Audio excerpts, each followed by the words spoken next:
The diaper bag slipped from my shoulder for the third time as I fumbled with my apartment keys. Luca whimpered against my chest, his tiny fist gripping my olive green blouse like it was the only solid thing in his world. Maybe it was. Inside, the air hung stale and cold. I'd forgotten to adjust the thermostat before leaving for work this morning. Another thing on the endless list of tasks I couldn't quite manage to complete. Single motherhood was a relentless tide, and I was drowning one unwashed dish at a time. I set Luca down in his playpen, watching him immediately reach for the plastic rings that hung from the padded edge. 7 months old now, almost 8. He'd started trying to pull himself up last week, determined little thing. His dark hair stuck up in wild tufts, and when he looked at me with those deep brown eyes, I saw him. Giovanni. Every single time. 15 months since the divorce. 15 months since I'd walked away from the marble floors and crystal chandeliers and the suffocating silence of a marriage that looked perfect from the outside, but felt like dying slowly from the inside. My phone buzzed. Jessica, probably. She'd been texting all afternoon, worried because I'd mentioned Luca seemed fussier than usual. I ignored it, heading to the kitchen to warm up the bottle I'd prepared that morning. The microwave hummed, filling the quiet apartment with something that almost sounded like companionship. Boston had seemed like the right choice back then, far enough from New York that I wouldn't accidentally run into Giovanni at some restaurant or gala, close enough to civilization that I could still build a career. I'd found work at a mid-sized corporate law firm, nothing glamorous, but it paid the bills. Barely. The rent was due next week. I tried not to think about the number in my checking account, the way it seemed to shrink faster than I could replenish it. Daycare alone cost more than my first apartment out of law school. Luca started crying. That sharp wail that meant he was genuinely upset, not just fussy. I grabbed the bottle and returned to him, lifting his warm weight into my arms. He latched onto the bottle immediately, but his forehead felt hot against my chin. Too hot.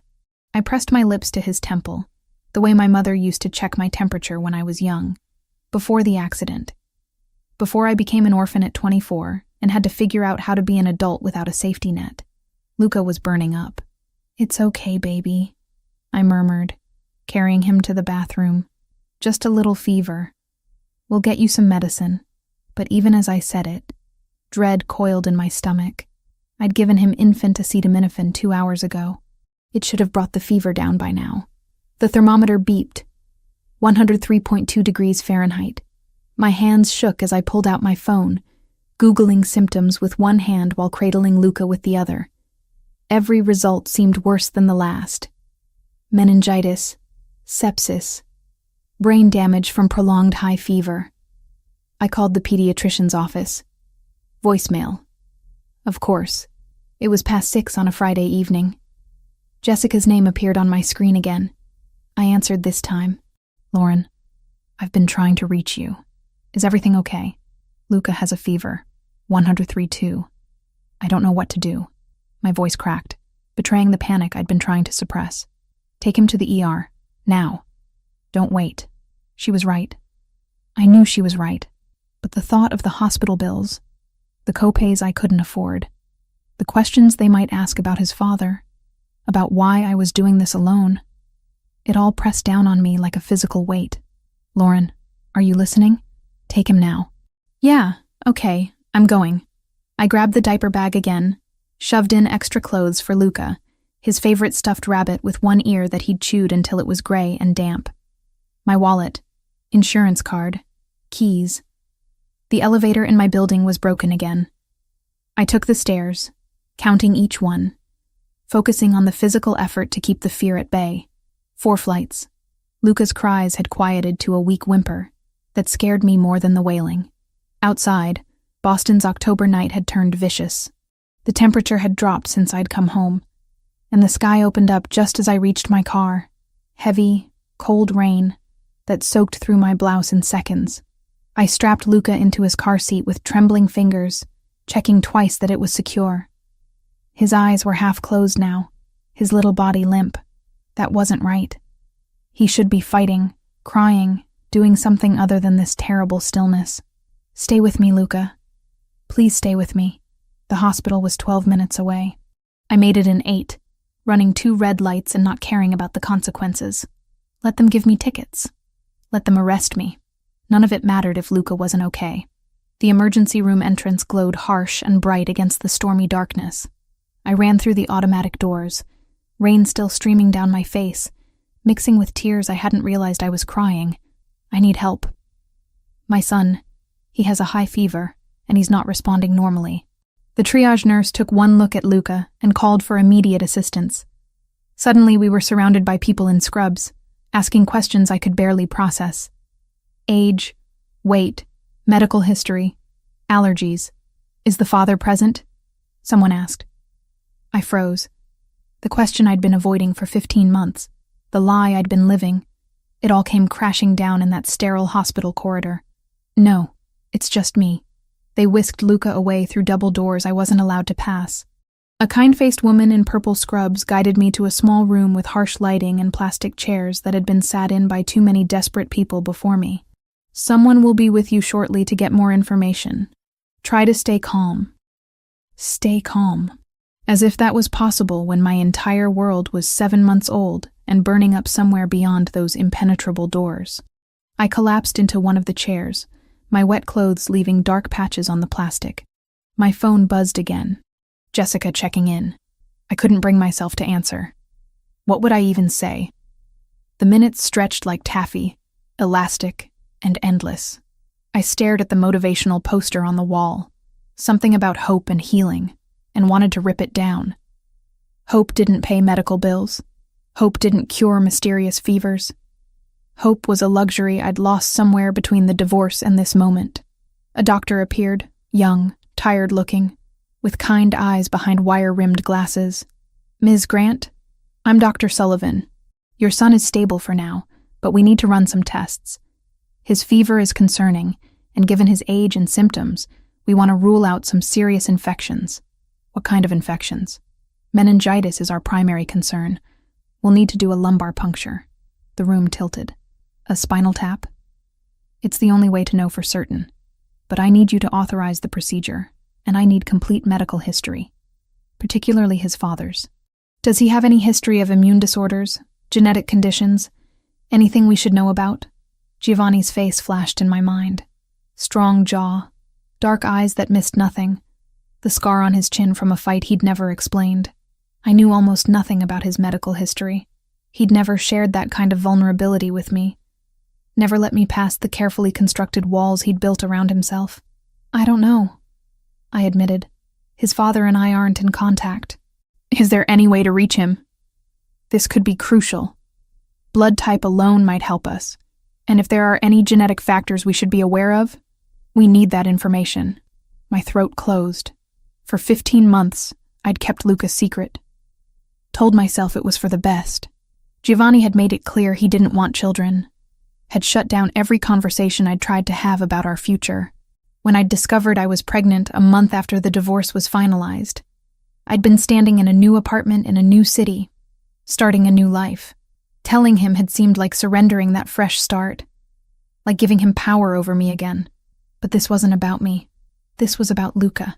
I can try to reach him, I heard myself say. Dr. Sullivan nodded, relief evident in his expression. Please do. Time matters here. A low rotor thumped outside the ER later, confirmation of what I already suspected. Giovanni hadn't driven. He'd taken a helicopter. Of course he had.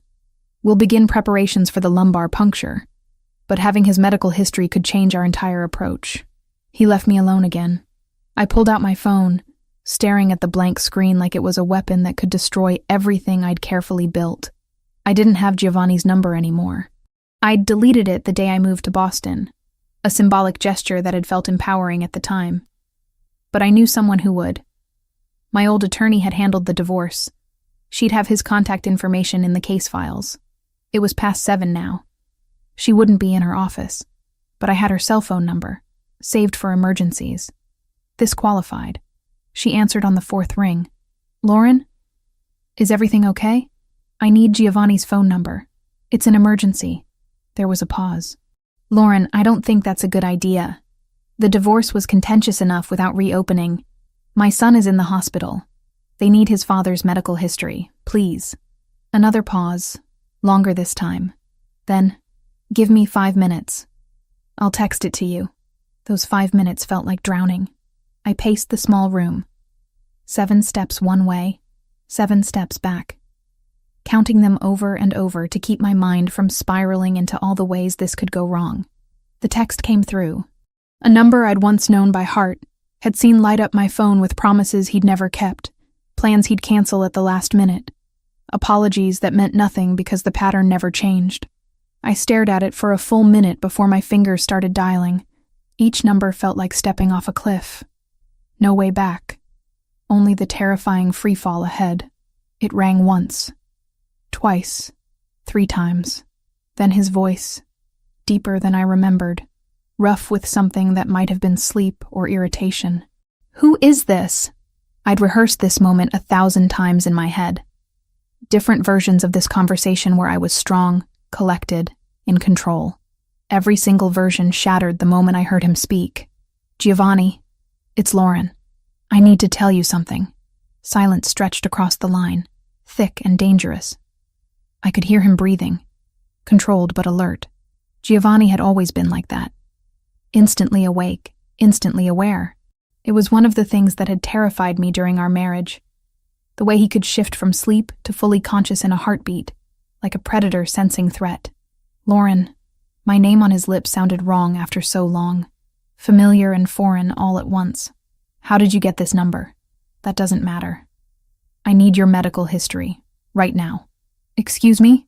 My voice cracked despite my best efforts to stay composed. Blood type, genetic conditions, immune disorders, anything that could be relevant. I need it immediately. Why would you possibly need my medical history at... I heard rustling, probably him checking a clock. 7:30 at night after 15 months of radio silence. The double doors swung open. Dr. Sullivan appeared, his expression urgent. He pointed to his watch, mouthed the word, time. Because our son is in the hospital with a 103-degree fever, and they think it might be meningitis, and they need to know if there are any genetic factors before they do a spinal tap. The words tumbled out in one desperate breath. The silence that followed was different. Absolute. Like the moment between lightning and thunder, when the entire world holds still. What did you just say? We have a son. His name is Luca. He's 7 months old. And he's sick. I need your medical information now or they can't treat him properly. 7 months. His voice had gone flat, emotionless in a way that scared me more than anger would have. You've had a child for 7 months and you never told me. Giovanni, I know you're angry, but right now I need... Where are you? Boston General Hospital, but don't move. I'll be there in 3 hours. 3 hours? That's impossible. It's a 4-hour drive and... I said 3 hours. Give the phone to the doctor. I looked at Dr. Sullivan, who'd been hovering nearby, clearly hearing every word through the hospital quiet. I handed him the phone with shaking hands. This is Dr. Sullivan. His professional mask slipped into place. Yes, sir. The patient is stable, but we're concerned about bacterial meningitis. We need comprehensive medical history, particularly, yes, blood type AB negative. Any history of, I see, and immunodeficiencies? No family history. That's helpful. Yes. We'll prepare for your arrival. He ended the call and handed my phone back, his expression unreadable. AB negative. That's rare. Less than 1% of the population. Your son inherited it from his father. Is that why you needed to know?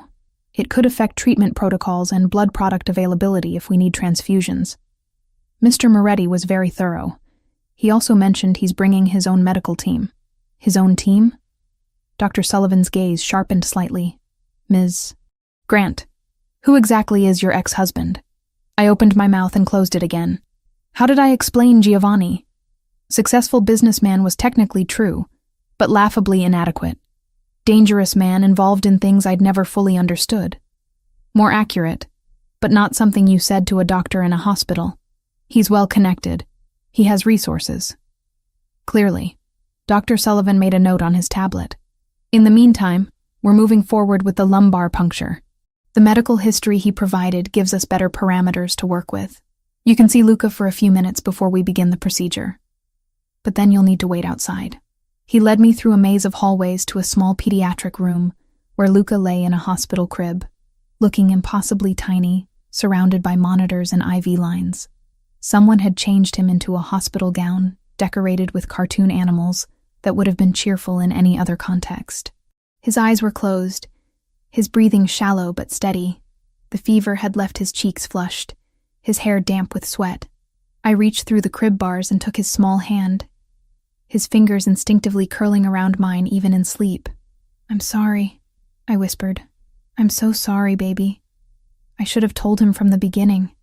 I should have been braver, but you're going to be okay. Your father is coming, and he's going to make sure you get everything you need." A nurse entered quietly, began checking the monitors. She had kind eyes, the sort that had probably seen too many scared parents in rooms like this. "He's a fighter, your little one. Strong grip, good vitals considering the fever.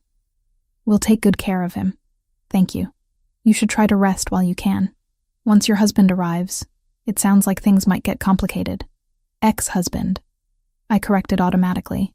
She gave me a knowing look. "Honey, I've been doing this for 23 years. No man flies across state lines in 3 hours for an ex-wife's baby unless that baby is his. And no man reacts the way your doctor described his reaction unless he's about to turn this hospital upside down." She left me alone with Luca for 5 more minutes before another nurse came to take him for the procedure. I kissed his forehead, breathed in his baby smell of milk and soap, and let them wheel him away. Back in the waiting room, time turned elastic again. I tried Jessica's number. It went to voicemail. Probably asleep by now, like any reasonable person at 8 o'clock on a Friday night. I didn't leave a message. What would I even say? The storm outside had intensified. I could hear thunder rattling the windows, see lightning flash across the dark sky. Appropriate weather for the moment, my carefully constructed life began to collapse. Giovanni was coming. Giovanni, who I'd loved desperately and left decisively. Giovanni who'd shut me out of every part of his real life while expecting me to play the perfect wife in public. Giovanni, who'd made it abundantly clear he didn't want children when I'd tried to discuss our future. I'd asked him once, 6 months into our marriage, if he ever thought about having a family. We'd been in bed, one of the rare nights he'd actually been home before midnight, and I'd felt brave enough to broach the subject. "Why would I want that?" he'd said, not unkindly, but with absolute finality. "Children are targets, liabilities. Anyone in my position knows better than to give the world that kind of leverage." I hadn't understood what he meant then. Too naive to grasp the reality of his world. I'd just heard the rejection, felt it settle into my bones like a weight I'd carry through the rest of our doomed marriage. So when I'd seen those 2 pink lines on the pregnancy test a month after signing divorce papers, standing in my new Boston apartment with boxes still unpacked around me, I'd made a choice. I'd chosen to protect my child from becoming what Giovanni feared most. A target. A liability. Leverage. Now, watching the storm rage outside, I wondered if I'd protected Luca at all or just delayed the inevitable. A commotion at the emergency room entrance snapped me from my thoughts. Raised voices. The sound of someone trying to impose rules and being completely ignored. I stood up, drawn toward the noise even though I knew what I'd find. Giovanni Moretti strode through the emergency room like he owned it. And maybe he did. Maybe he owned half of Boston, and I'd just never known. He wore a black suit despite the hour, perfectly tailored, not a thread out of place. His dark hair was slightly damp from the rain, pushed back from his face in a way that highlighted the sharp line of his jaw, the scar on his chin that I'd once traced with my fingers in the dark. Behind him came 3 other men, also in suits, moving with the same predatory grace. One of them carried a medical bag, the private doctors he'd mentioned. His eyes found mine across the crowded emergency room. The world seemed to contract to just that moment, that look. I saw fury there, barely contained, but underneath it, something else. Fear. Raw and real and so unlike him that I almost didn't recognize it. He crossed the distance between us in seconds. I'd forgotten how tall he was, how his presence could fill a space and make everything else feel small. "Where is he?" "They're doing the lumbar puncture. We have to wait." "Show me where." "Giovanni, they won't let you back there. They have protocols." I don't care about their protocols. That's my son, and I'm not waiting in a room with outdated magazines while he's going through a medical procedure alone. He's not alone. He has nurses and doctors, and he doesn't have his parents. Giovanni's voice dropped to something dangerous. 15 months, Lauren. You kept my son from me for 15 months. You said you didn't want children. I said children were dangerous in my world. I never said I didn't want them. I said I couldn't afford to have them because people would use them to get to me. He stepped closer, and I could smell his cologne, cedar, and something darker. And you proved me right by running away the second you found out you were pregnant. That's not fair. You never let me in. You never told me anything real about your life. How was I supposed to— Ms. Grant! Dr. Sullivan appeared, looking between Giovanni and me with obvious concern. Mr. Moretti, I presume. Giovanni's mask snapped back into place, fury replaced by cold control. Where is my son? The procedure is complete. We're running cultures now, but I can take you to see him. Both of you. We followed Dr. Sullivan through the hospital in tense silence, Giovanni's presence beside me like a storm barely contained. When we reached Luca's room, Giovanni stopped in the doorway, his entire body going still. I saw what he saw. Our son, small and vulnerable, hooked up to machines, fighting an invisible enemy. Luca had Giovanni's dark hair, his nose, the shape of his mouth. Looking at them in the same room left no doubt about paternity. Giovanni moved forward slowly, like approaching something precious and breakable. He stood beside the crib, one hand gripping the rail so tight his knuckles went white. Hello, Luca, he said softly, and his voice cracked on our son's name. I'm your father, and I'm never leaving you again. 3 weeks passed before I could bring Luca home from the hospital. 3 weeks of antibiotics and monitoring and tests that confirmed bacterial meningitis, caught early thanks to Giovanni's rapid arrival and his team of private specialists who descended on Boston General like a well-organized invasion force. Luca recovered. Giovanni didn't leave.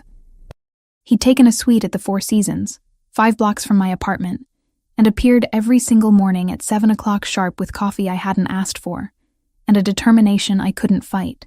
He wanted custody. Not shared, not visitation. Full custody, with me as the visitor in our son's life. You kept him from me for 7 months, Giovanni said on day 4 of his Boston occupation. We were in my living room, Luca asleep between us in his portable crib, oblivious to the war being waged over his future. You made that choice. Now I'm making mine. You can't just take him. I have lawyers who disagree. He pulled out a folder, laid it on my coffee table like evidence in a trial. DNA test results, medical records showing you didn't list a father, financial statements proving I can provide better care, character witnesses who'll testify about my stability. Stability? You run a criminal organization. I run several legitimate businesses. Import-export, real estate development, construction firms, all perfectly legal. His voice stayed level, controlled, but I could see the anger simmering beneath. What I do in my private life has never been proven in any court of law. Because you pay people off or threaten them. Because I'm careful. He leaned forward, and I caught that scent again, cedar and danger. I'm also Luca's father. He deserves to know me, to grow up in my world, protected and provided for. Your world nearly killed him. You said it yourself. Children are targets in your life, and you proved me right by keeping him secret. How long did you think that would last, Lauren? How long before someone noticed him, traced him back to you, figured out who his father was? The question hit harder than I wanted to admit. I'd been so focused on keeping Luca away from Giovanni that I hadn't considered what happened if Giovanni's enemies found out about him first. I want to be part of his life, I said, hating how my voice wavered. He's my son. Then come to New York. What? Move back. Let me provide security, medical care, everything he needs. You can see him every day. Be his mother without the financial strain that's clearly destroying you. I looked around my apartment, seeing it through his eyes. The second-hand furniture, the stack of unpaid bills on the kitchen counter, the water stain on the ceiling from the leak I couldn't afford to fix properly. He wasn't wrong about the strain. Every month was a calculation of which bill to pay late, which necessity to sacrifice. I'm not taking your money, Then work for it. Giovanni sat back, and I saw the negotiation tactics I'd once watched him use in business dinners during our marriage. My companies need legal consultants. Corporate law, compliance, contracts, all legitimate work. I'll pay you what you're worth, which is considerably more than whatever firm is currently underpaying you. You want me to work for you? I want my son to have both parents in his life. I want you to stop struggling to survive. And yes, I want you close enough that I can make sure you're both safe. His jaw tightened. The world I live in doesn't care about divorce papers or good intentions. If someone wants to hurt me through Luca, they'll go through you to get to him. Separately, you're both vulnerable. Together, under my protection, you're assets I can secure. We're not assets. No, you're the mother of my child. And he's everything I didn't know I needed until I saw him lying in that hospital bed. Giovanni's voice dropped, becoming something raw that reminded me of the man I'd fallen in love with before the walls went up. I missed 7 months of his life, Lauren. His birth, his first smile, all of it. Don't make me miss any more. Luca stirred, making the small sounds that meant he'd wake soon, hungry and demanding. Giovanni moved before I could, lifting our son with a gentleness that still surprised me. He'd learned fast these past weeks. How to hold him, feed him, change him. He was a natural father, attentive and patient in ways he'd never been as a husband. Let me think about it, I heard myself say. You have 48 hours. Then I'm filing for emergency custody based on your inability to provide adequate care. That's not fair. Fair is a luxury neither of us can afford right now.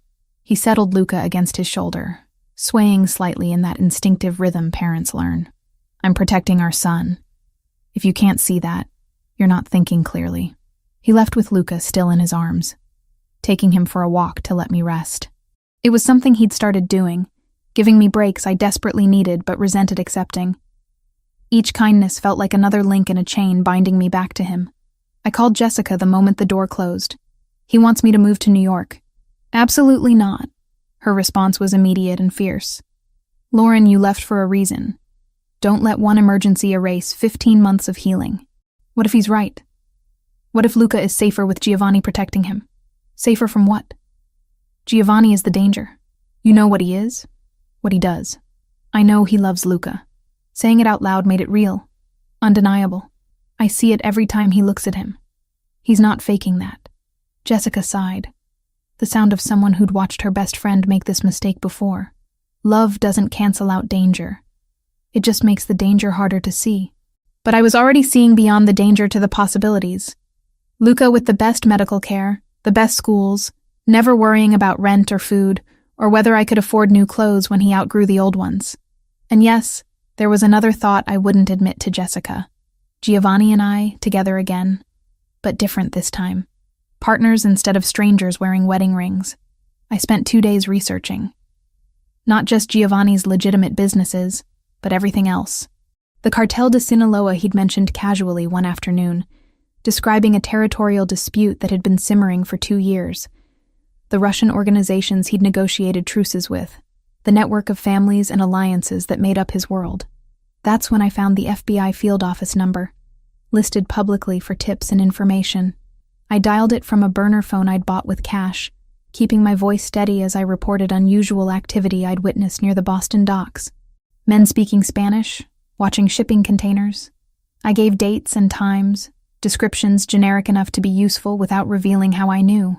3 days later, Special Agent Thomas Reed called my actual cell phone. Ms. Grant, this is Agent Reed with the FBI. I understand you've been providing information about suspected cartel activity in the Boston area. My blood went cold. I don't know what you're talking about. The prepaid you used pinged a tower near your block. We also ran a voice print on the tip line call. It matched a public recording of you from a bar admissions panel. You're not in trouble. We met in a coffee shop in Cambridge, far enough from my neighborhood that I felt relatively safe. Reed was younger than I expected, maybe 40, with the kind of forgettable face that probably helped in his line of work. You're in a relationship with Giovanni Moretti, he said without preamble. Ex-husband. And it's complicated. Complicated because of your son. I didn't confirm or deny. Reed pulled out a folder, flipped it open to surveillance photos of Giovanni entering my building, carrying Luca, looking every inch the devoted father. We've been building a case against the cartel de Sinaloa for 3 years. They're expanding into New England, pushing out established operations. Moretti is one of their primary obstacles. If we can get intel on their movements through your observations, we can apply pressure from both sides. You want me to spy on my son's father. I want you to help us prevent a war that could turn Boston's streets into a battlefield. Reed leaned forward. The cartel doesn't care about collateral damage. If they decide Moretti needs to go, they'll take out everyone around him, including you and your child. Why should I trust the FBI more than Giovanni? Because we're bound by laws, rules, oversight. Moretti answers to no one. Reed closed the folder. Think about it. If you decide to help, call this number. If not, watch your back. Because whether you choose to see it or not, you're already in the middle of this. He left me sitting there with a business card burning a hole in my pocket, and choices that felt more like traps closing from every side. Giovanni showed up that evening as usual, but this time he had papers. Lease agreement for an apartment in Manhattan. Upper East Side near Central Park. 3 bedrooms, security, parking. Already furnished. You can move in whenever you're ready. I haven't decided yet. Then decide now. I've enrolled Luca with a pediatric practice affiliated with Columbia Presbyterian. Best doctors in the country. His first appointment is next week. You can't just make decisions without consulting me. I'm making decisions that protect our son. You can either be part of that or fight me and lose. Giovanni set the papers on my table, then placed another envelope beside them. Contract for legal consultation services. Salary, benefits, everything we discussed. All you have to do is sign. I looked at him. Really looked. At 35, Giovanni Moretti was a man who'd built an empire through calculated risk and ruthless execution. But right now, holding our son while offering me a way forward, he looked almost vulnerable, almost like the man I'd married before everything went wrong. I need guarantees. Name them. I maintain custody, joint legal custody, with equal say in all major decisions about Luca's life. Agreed. The work I do stays legal. I won't be part of anything questionable. Agreed. And if I ever want to leave, you won't stop me. Giovanni's expression hardened. I can't promise that. Not if it means taking Luca somewhere I can't protect him. At least he was honest. More honest than he'd been during our entire marriage. Fine. Then I get to establish my own contacts, my own network. I'm not just your employee or Luca's mother. I'm still my own person. As long as those contacts don't compromise our son's safety. They won't. I signed the papers, watching my signature transform everything I'd built into something new and uncertain. In 2 weeks, I'd be back in New York, living in Giovanni's world again. But this time, I had Agent Reed's card hidden in my wallet, and a plan forming that Giovanni would never see coming. I was going to protect Luca from every angle, even the ones his father couldn't anticipate, even if it meant playing a game more dangerous than anything I'd faced before. The apartment Giovanni provided wasn't what I expected. Upper East Side, 14 floors up with views of Central Park through floor-to-ceiling windows that probably cost more than my entire year's salary in Boston. 3 bedrooms, marble countertops, furniture so pristine I was afraid Luca would destroy it within a week. But it was the men I noticed first, standing on the corner when I left for Luca's pediatric appointment, sitting in parked cars outside the building entrance, following 3 steps behind when I walked to the small playground 2 blocks away. Giovanni's security, he'd explained when I'd asked. Discreet, but constant. For our protection. Except after a month of living in New York, I'd learned to recognize Giovanni's men. They wore dark suits, but moved with a particular efficiency, communicated through earpieces, positioned themselves at strategic points. Professional, controlled. These other men were different. Rougher. They watched instead of protected. Studied instead of guarded. I mentioned it to Giovanni during one of his daily visits. He'd taken to arriving around 6 each evening, spending 2 hours with Luca, before disappearing back into whatever business occupied his nights. Tonight he was on the floor of the living room, helping Luca practice pulling himself up on the coffee table. Our son was 9 months now, determined to walk. frustrated by legs that wouldn't quite cooperate yet. There were men at the park today. Not yours. Giovanni's hand stilled on Luca's waist, though his expression remained neutral. Describe them. Hispanic, maybe. Leather jackets. One had a tattoo on his neck, some kind of symbol I didn't recognize. They stayed across the street, but they were watching us. How many? 3 that I saw. He lifted Luca, settled him on his hip, pulled out his phone with the other hand. Typed something quickly, one-handed, the way I'd seen him do 100 times during our marriage. Always working, always managing something I wasn't allowed to understand. Starting tomorrow, you don't go to that park anymore. There's a private garden on the roof of this building. Luca can play there. Giovanni, what's happening?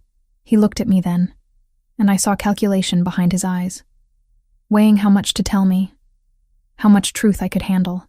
The same look that had driven me away the first time. Remember I told you about the territorial dispute with the Cartel de Sinaloa? You said it was under control. An impasse. It was. Until I broke protocol by appearing publicly at that hospital in Boston. I should have sent representatives. Stayed hidden.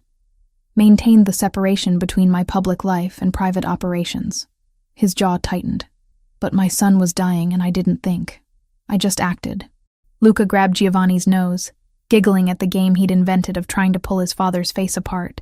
Giovanni managed a smile, but it didn't reach his eyes. The cartel maintained surveillance on me, just as I do on them. When I mobilized a medical team, chartered a helicopter, made myself visible in a way I haven't in years, they investigated. It didn't take them long to discover you. To discover Luca. Cold spread through my chest. They know about him. They know I have a son. That changes everything. He set Luca down gently in the playpen, then crossed to the window, staring out at the city below. Before, I was just another obstacle to their expansion. Now I'm a man with leverage they can exploit, a weakness they can target. So what do? We can't just stay trapped in this apartment. We don't. Tomorrow you both move to my primary residence in Westchester.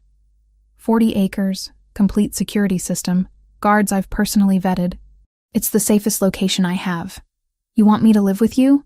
I want my son protected. You're part of that equation whether you like it or not. Before I could respond, my phone buzzed. Jessica, calling for the 3rd time today. I'd been avoiding her, not sure how to explain why I'd moved back to New York, why I was living in luxury while claiming to be independent. I let it go to voicemail again. Your friend is persistent, Giovanni observed. She's worried. I told her I was taking a job opportunity in New York, but she knows something's wrong. Then tell her the truth, that the father of my child is being hunted by a Mexican cartel, and they might use my son as leverage. That'll definitely put her mind at ease. Giovanni turned from the window, and for a moment I saw past the control to something raw underneath.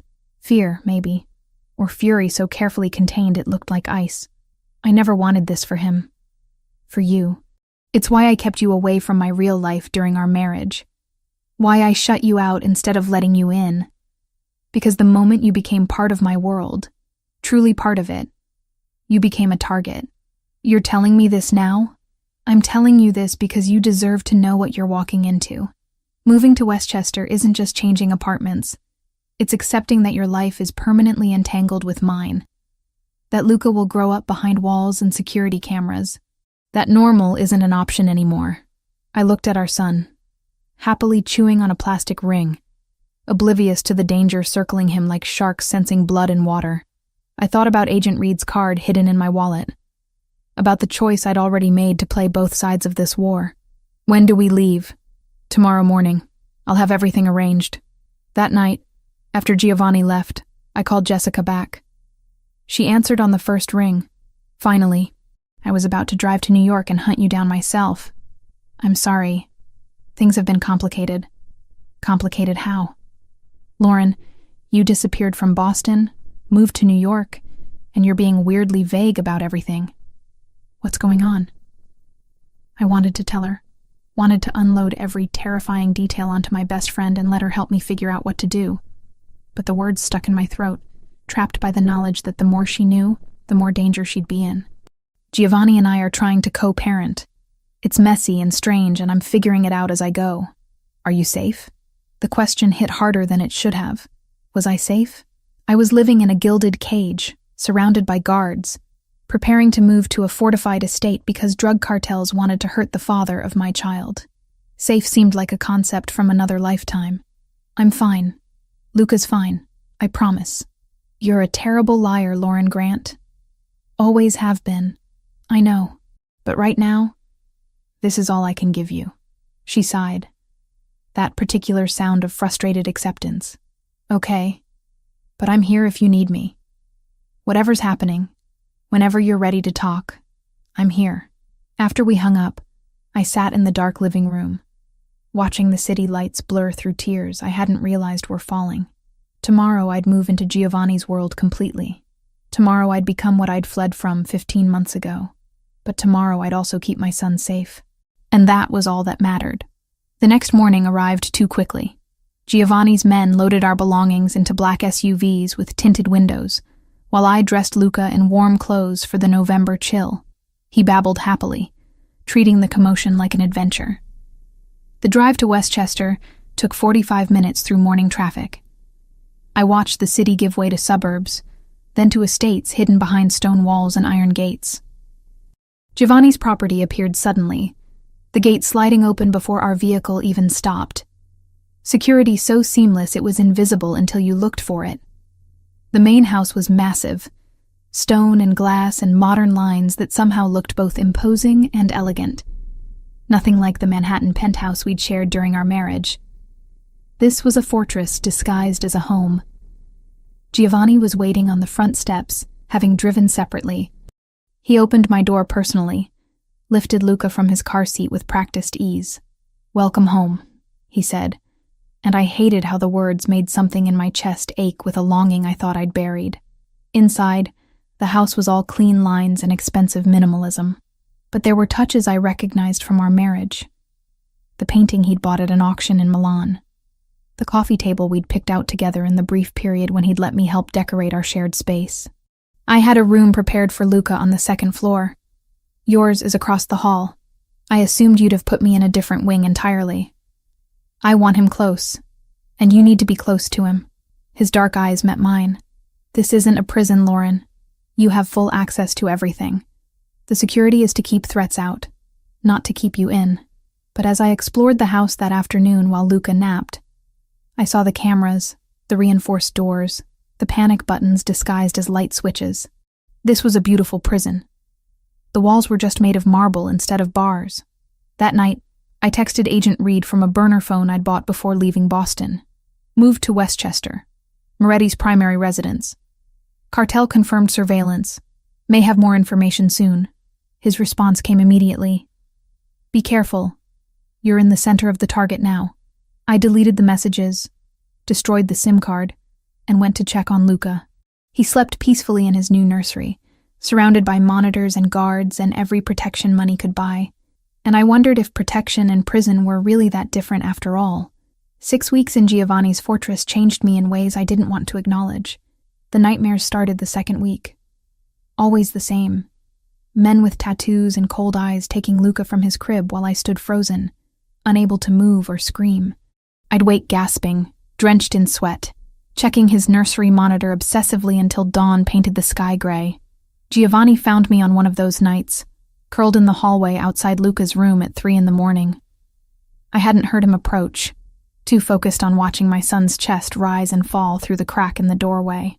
"How long have you been sitting here?" I jumped, pressing a hand to my racing heart. "I don't know. An hour, maybe." He crouched beside me, still dressed despite the hour. Always working, always managing threats I couldn't see. The same dream? I'd mentioned the nightmares once, casually, pretending they didn't matter. Of course he'd remembered. Giovanni forgot nothing. They feel so real. I can see their faces. Hear Luca crying for me. "Come on." He stood, offered his hand. "You can't sleep in the hallway. I can't sleep anywhere. Then we'll sit somewhere more comfortable while you don't sleep." I let him pull me up, too exhausted to argue.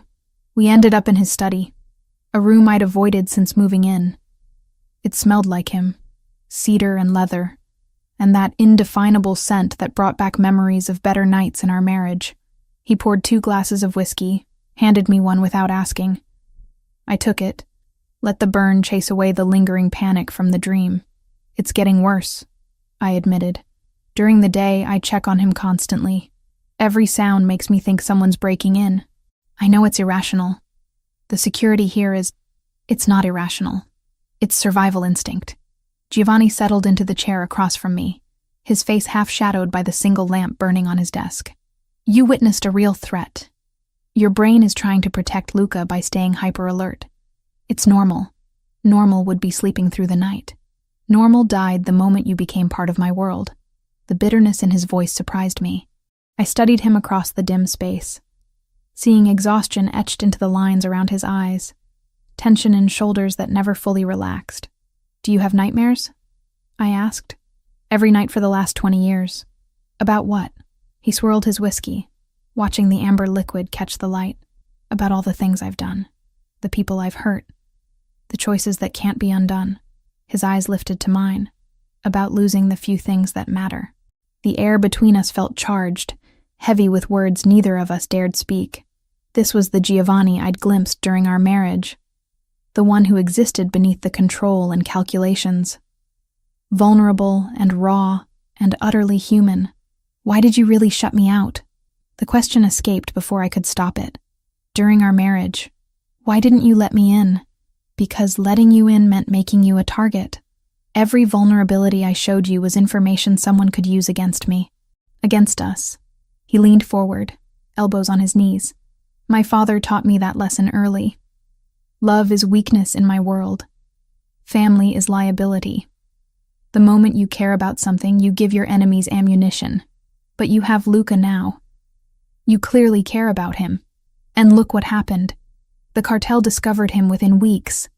If I'd kept you both at arm's length, hidden, separate from my operations, they never would have known. His jaw clenched. I proved my father right by choosing emotion over strategy.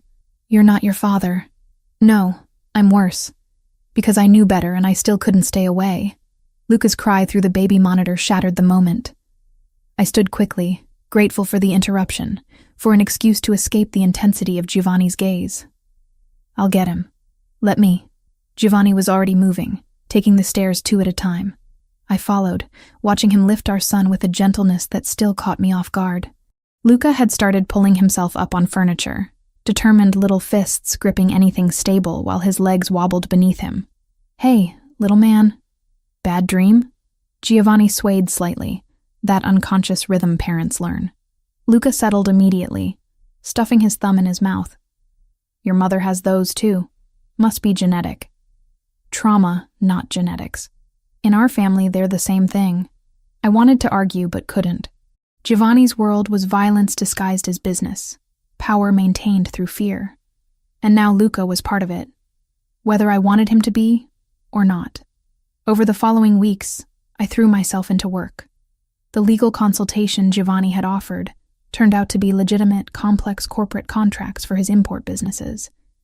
I worked from a home office he'd set up, researching compliance issues and reviewing documents while Luca played nearby.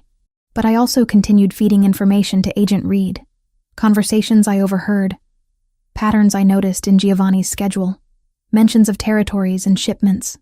Nothing concrete. Nothing that would directly incriminate Giovanni, but enough to help the FBI build their case against the cartel. The guilt ate at me every time Giovanni showed me kindness, every time he was patient with Luca, every time I caught him watching us with something that looked dangerously close to contentment. One afternoon, Giovanni found me in the library. Luca had just taken 3 full steps before plopping down on his diaper-padded bottom. So proud of himself, he'd clapped his own achievement. He's walking early. 9 months is ahead of schedule. Determined, like his father. Giovanni picked Luca up, tossed him gently in the air until our son shrieked with laughter. The sound filled the huge house, made it feel less like a fortress and more like a home. I've been thinking, Giovanni said, still playing with Luca, about what you said before we moved here. About wanting guarantees. I remember, I can't promise safety. I can't promise normal, but I can promise honesty. He set Luca down, let him practice his wobbly walking between furniture pieces. No more secrets between us. You ask me something, I'll tell you the truth. Any question? Any question. I tested him. How many people have you killed? Directly? 3. Indirectly? Through orders I've given? I stopped counting after 20. The casual admission should have horrified me. Instead, I felt something like relief. He was being honest, finally, after years of walls and deflection. Do you regret it? Some of them. Not all. The world I operate in doesn't allow for much regret. What about us? Do you regret our marriage? His eyes found mine, held them. I regret how I handled it. I regret shutting you out when I should have trusted you with the truth. But marrying you, he shook his head slowly. That's the only thing I've done right in the last 10 years. My breath caught. Luca chose that moment to lose his balance, falling forward. Giovanni caught him smoothly, lifting him onto his hip. Bedtime for you, troublemaker. I followed them upstairs, watched Giovanni handle bath and pajamas and bedtime stories with practiced ease. He'd learned fast, adapting to fatherhood like he adapted to everything else, with focus and determination. After Luca fell asleep, I retreated to my room, called Jessica on the encrypted phone Giovanni had given me for personal use, not knowing he probably monitored all calls anyway. How's the gilded cage? Jessica asked instead of hello. Complicated. That's been your answer for 6 weeks. I need more than complicated. So I told her. Everything.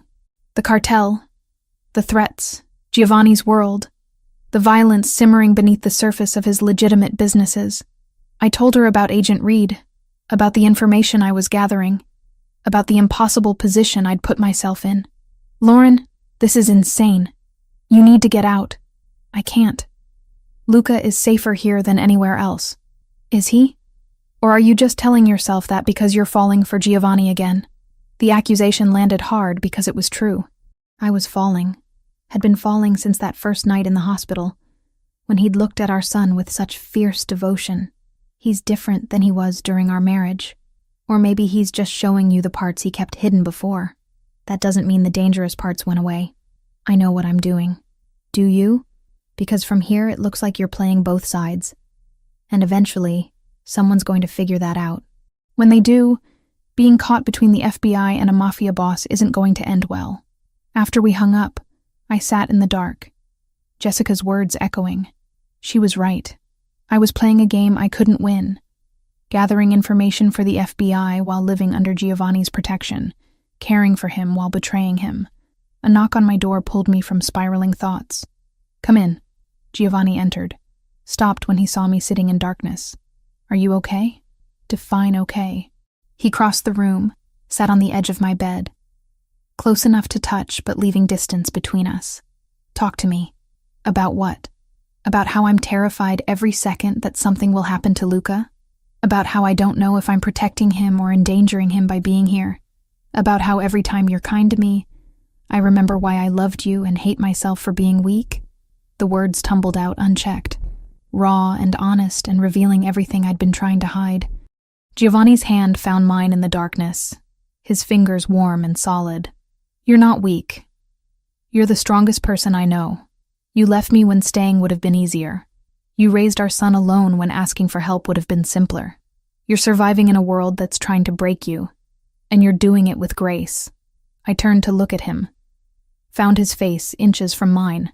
His free hand came up, traced the line of my jaw with his thumb. I never stopped loving you, Lauren. Even when I was pushing you away, even when I was being the worst version of myself. I never stopped. Giovanni, he kissed me then, soft and tentative, asking rather than demanding. And I kissed him back, falling into the familiar taste of him, the solid warmth of his body against mine. It felt like coming home and jumping off a cliff simultaneously. When we broke apart, both breathing hard, reality crashed back. We can't do this. It's too complicated. It was always complicated. That's never stopped us before. Luca's cry through the monitor pulled us apart. Giovanni stood, and I saw him force control back into place, the vulnerability locked away again behind his usual mask. I'll check on him. After he left, I touched my lips, still feeling the pressure of his kiss, and wondered how much longer I could keep playing both sides before everything collapsed. The drones appeared 3 days after Giovanni kissed me. Small, dark shapes against the November sky, circling the property perimeter like mechanical vultures. I spotted the first one from Luca's nursery window while changing his diaper. Watched it hover near the eastern tree line before disappearing. Giovanni's security team moved immediately. Within an hour, the property went into lockdown. Additional guards materialized from somewhere, positioning themselves at strategic points I hadn't even known existed. The house transformed from fortress to bunker in the time it took me to feed Luca lunch. "They're testing our response times," Giovanni explained that evening. We stood in his security office, a room I'd only glimpsed before, watching feeds from 47 cameras positioned throughout the estate, mapping weak points, calculating how many men we have, where they're stationed. The cartel? Who else? He zoomed in on footage from the north gate, enhanced the image until I could see tire tracks in the mud. They've been quiet for weeks. I should have known that meant they were planning something. Luca sat in a portable playpen we'd brought down, stacking blocks with intense concentration. Almost 10 months old now, he'd mastered walking and was working on running, much to everyone's anxiety. He had no concept of the danger surrounding him, no understanding that men with guns watched his every outdoor appearance through scopes and surveillance equipment. What happens now? Now I meet with them, face to face, neutral territory.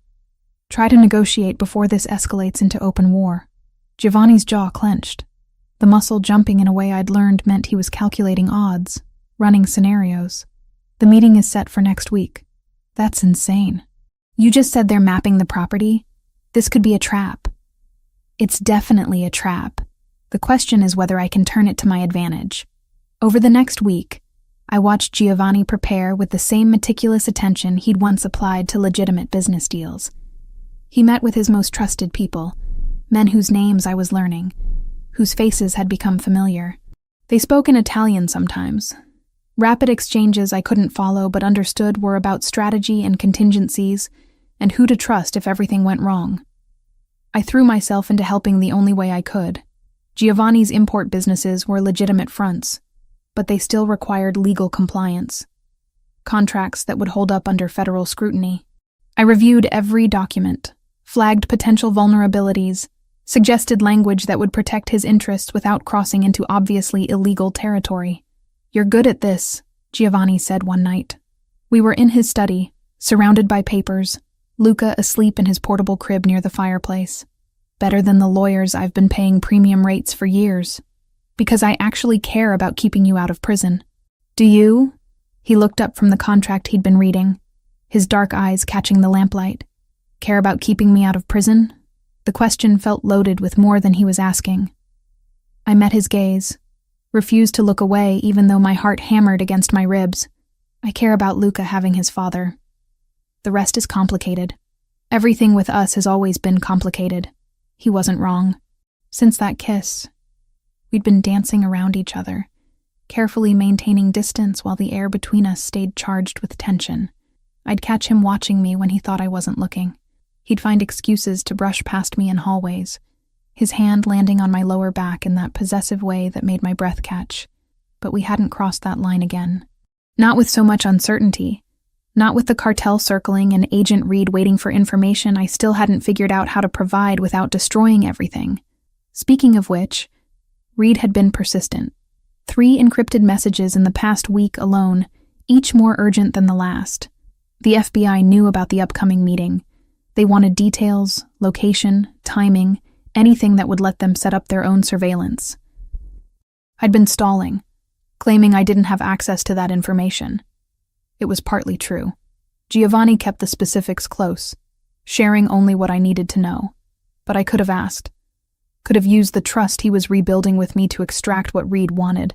I just couldn't bring myself to do it. "I've been thinking," Giovanni said, pulling me from my spiral of guilt, "about what happens if the meeting goes badly. Don't. Lauren, we have to be realistic. These men want me dead or weakened. They want access to my territory, my operations. The only thing stopping them from making a move is uncertainty about how my organization would respond to my death. So don't give them the chance. I have to end this. I can't raise Luca in a war zone. Can't have you both living behind walls and cameras forever." He stood, crossed to where I sat, crouched down so we were eye level. But if something happens to me, I need to know you and Luca will be protected.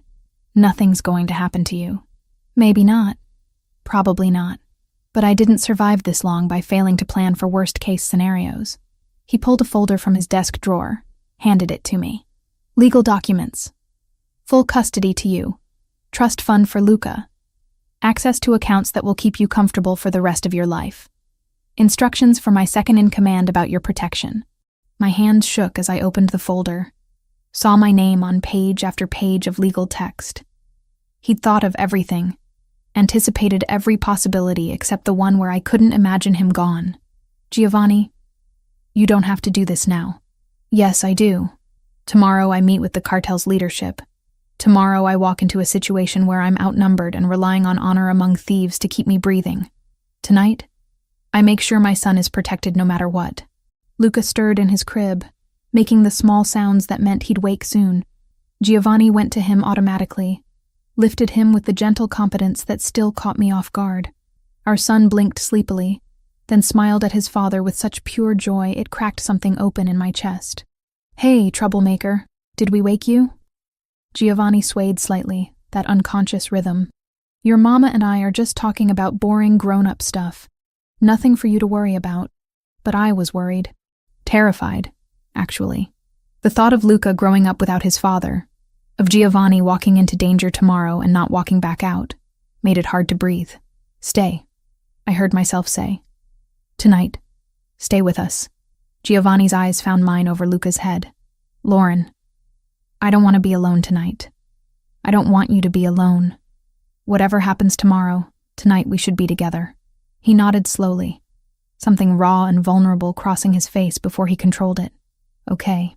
We took Luca upstairs together, went through the familiar bedtime routine that had become our shared ritual. Bath, pajamas, story time. Luca fought sleep like he always did, determined not to miss anything, until finally his eyes drifted closed and his breathing evened out. Giovanni stood over the crib for a long time after, just watching our son sleep. I stood beside him, our shoulders touching, both of us silent with thoughts too heavy to speak aloud. I never thought I'd have this, Giovanni finally said. A family. Someone to come home to. Someone who made all the violence and danger feel worth surviving. You have it now. Do I? He turned to face me fully, his hand coming up to cup my cheek. Because some days I think you're only here for Luca. That you're tolerating me because you have to, not because you want to. That's not true. Then what is true, Lauren? What are we doing here? The question hung between us, demanding an answer I'd been avoiding for weeks. But tonight, with danger looming and uncertainty pressing in from all sides, I couldn't hide behind fear anymore. I'm falling in love with you again, I admitted. Maybe I never stopped, and it terrifies me because I know what your world costs. I know the price of loving someone like you, and yet you're still here, because the price of not loving you is higher. Giovanni kissed me then, deep and claiming and full of everything we'd been holding back. I melted into him, let him back me against the nursery wall, his body pressing into mine with an urgency that matched my own. Not here, I gasped against his mouth. Luca, my room. We barely made it down the hall, stopping twice to kiss against walls, hands already working at buttons and zippers. Inside his room, with the door closed and locked, we came together with the desperate intensity of people who knew how fragile this moment was, how easily it could be stolen. Afterward, tangled in his sheets with his heartbeat steady under my ear, I felt the weight of everything I hadn't told him, about Agent Reed, about the information I'd been gathering, about the choice I'd made weeks ago to play both sides. I need to tell you something, I started. Tomorrow. Giovanni's arms tightened around me. Whatever it is, we'll deal with it tomorrow. Tonight, just let me have this. Let me have you, without complications or confessions or anything except this. So I stayed quiet, let him hold me through the night, and prayed that tomorrow wouldn't destroy everything we'd just begun to rebuild. Giovanni left before dawn. I woke to an empty bed, his side still warm, and found a note on the nightstand written in his precise handwriting, taking care of business. Be home for dinner. I promise. The promise felt fragile, like glass I was terrified to touch. I spent the morning trying to maintain normalcy for Luca's sake. Breakfast, playtime, morning nap. But my hands shook when I lifted him. My attention fractured between his babbling and the clock ticking toward whatever was happening in that warehouse across the river. Giovanni had told me the location last night, whispering it against my hair in the dark.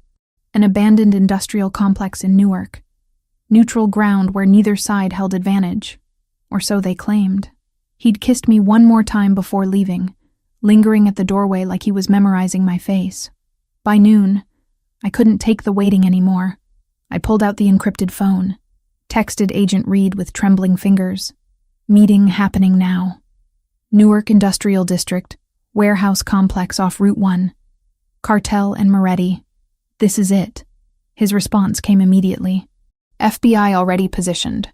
We've had surveillance on that location for weeks. Stay put wasn't a suggestion.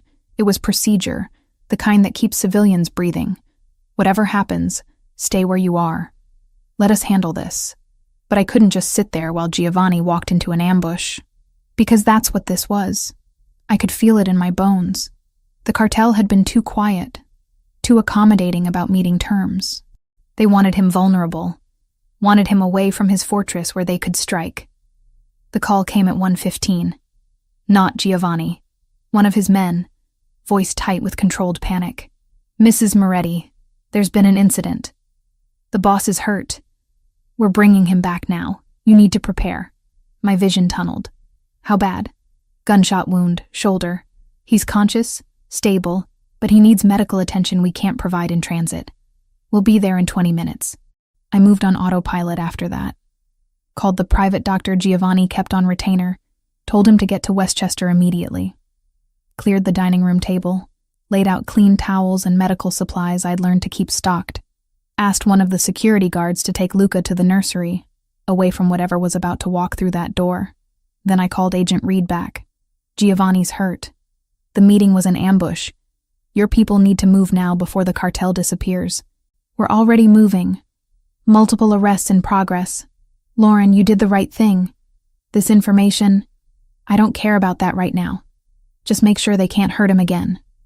I hung up, stood at the window watching the driveway. Every second felt like an hour until finally, black SUVs appeared, moving fast but controlled.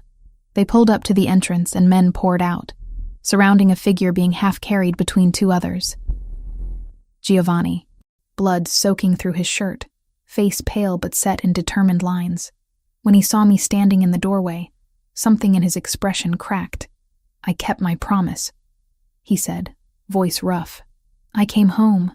The next 4 weeks blurred into a haze of recovery and revelation. The doctor removed the bullet, stitched Giovanni back together with the clinical efficiency of someone who'd done this before. No hospitals, no official reports, just another injury in a life built on violence. Agent Reed called 3 days later with updates.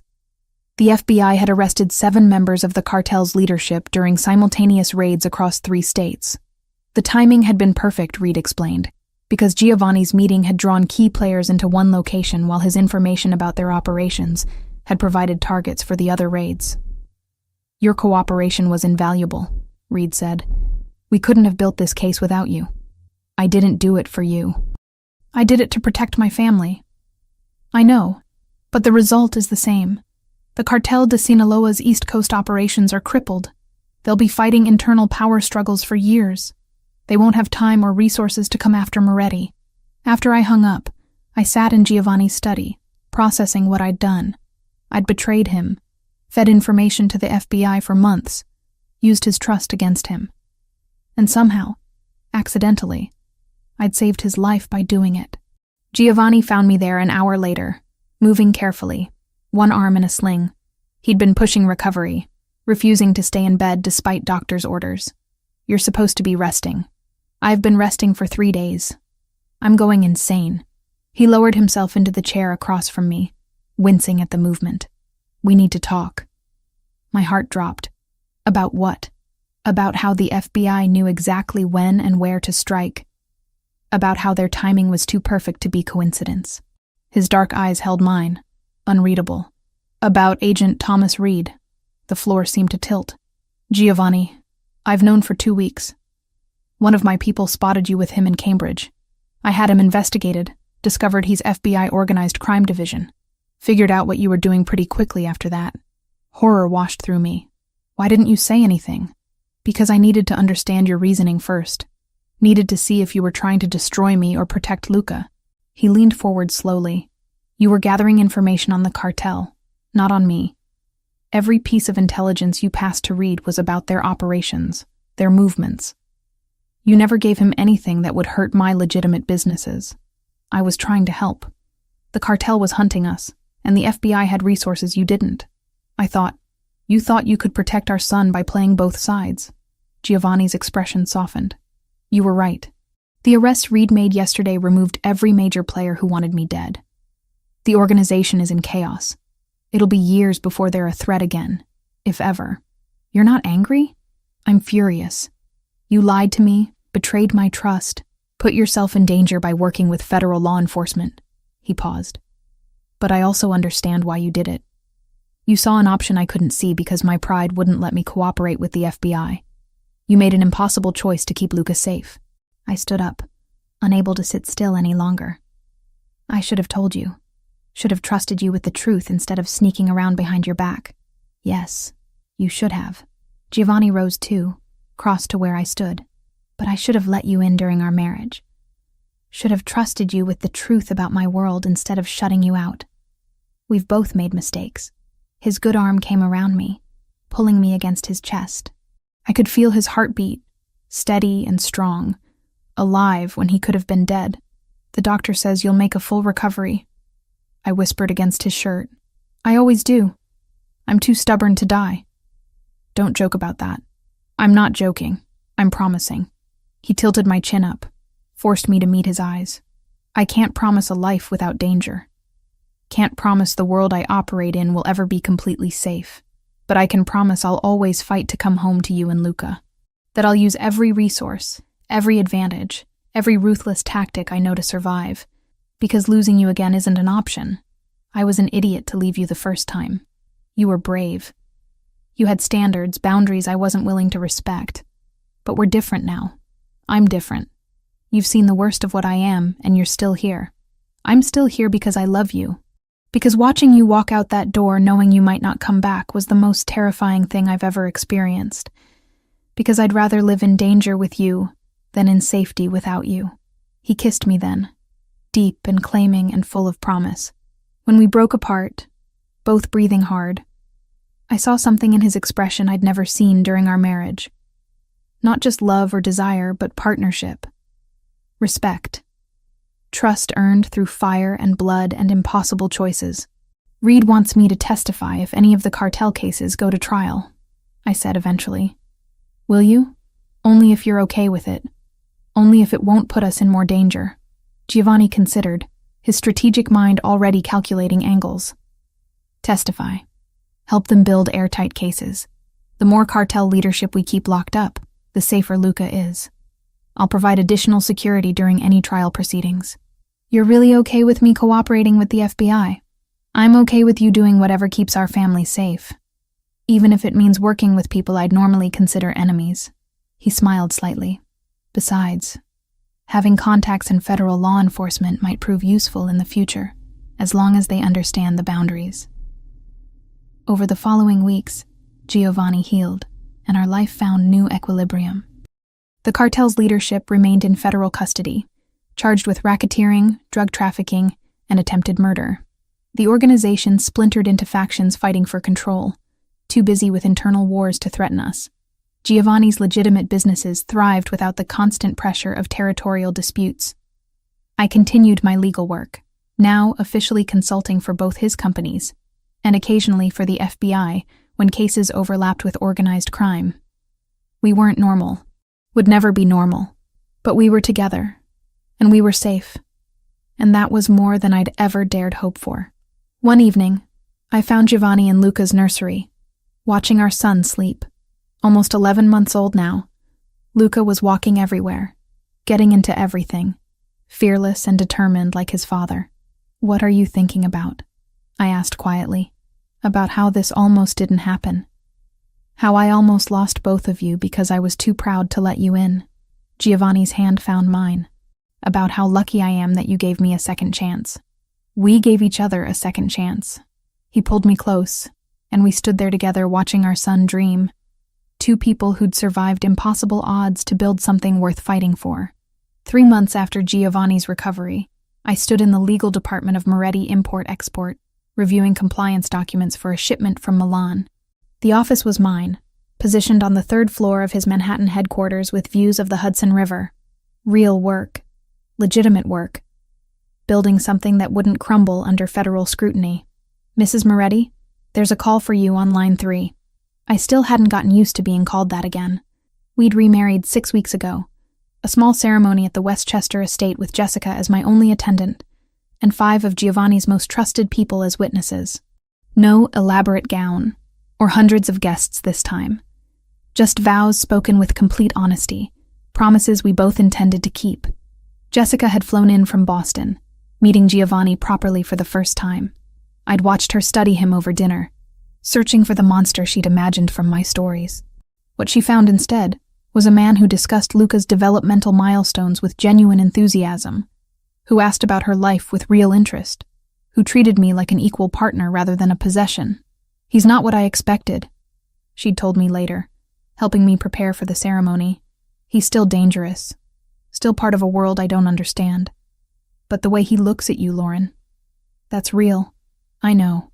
Are you sure about this? Really sure? I'd taken her hands, held them tight.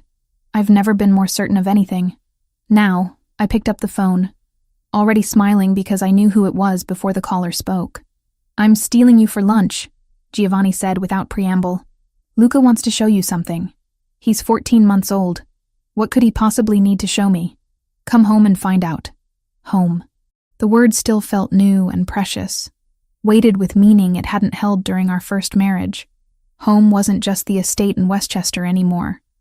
It was wherever Giovanni and Luca were. The family we'd built from ashes and second chances. I found them in the garden, despite the February cold. Luca bundled in a puffy jacket that made him look like a tiny astronaut. Giovanni crouched beside him with a child-sized soccer ball.